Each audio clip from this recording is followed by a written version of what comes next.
अतिक्रमणाच्या तबेल्यावर bulldozer, 2 दिवसात धडक कारवाई, संशयाला खतपाणी. दिग्रस शहरातील आर्णी नाका परिसरात अतिक्रमण जागेवर उभारण्यात आलेल्या तबेल्यावर नगरपालिकेने सोमवारी बुलडोझर चालवत धडक कारवाई केली. त्याआधी रविवारी पोलिसांनी त्या ठिकाणी छापा टाकून गोवंश, मांस व जिवंत जनावरांची सुटका केल्याने शहरात खळबळ उडाली होती.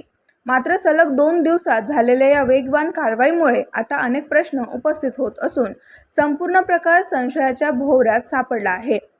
रविवारी सर्व शासकीय कार्यालयांना सुट्टी असताना पोलिसांनी कारवाई केली आणि सोमवारी सकाळी 10 वाजताच नगरपालिकेने पोलीस बंदोबस्तात अतिक्रमण हटवण्याची मोहीम राबवली. शहरात अनेक ठिकाणी वर्षानुवर्षे मोठमोठे अतिक्रमण कायम असताना अचानक या तबेल्यावरच एवढी तातडीने कारवाई का करण्यात आली, याबाबत नागरिकांमध्ये उलटसुलट चर्चा सुरू आहे. विशेष म्हणजे नगरपालिकेच्या हद्दीत उभारलेल्या या तबेल्यात नेमके काय सुरू होते याची माहिती संबंधित विभागाला नव्हती का? आरोग्य विभागाने तबेल्यांसाठी काही नियम घालून दिले होते की सर्व काही मनमानी पद्धतीने सुरू होते, असा सवालही उपस्थित होत आहे.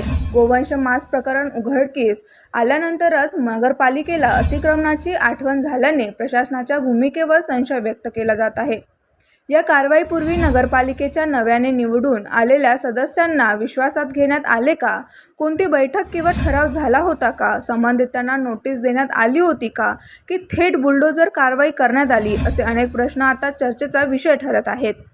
कारवाई दरम्यान पत्रकारांना व्हिडिओ आणि छायाचित्रण करण्यास अधिकाऱ्यांनी मज्जाव केल्याने संशय अधिक गडद झाला आहे.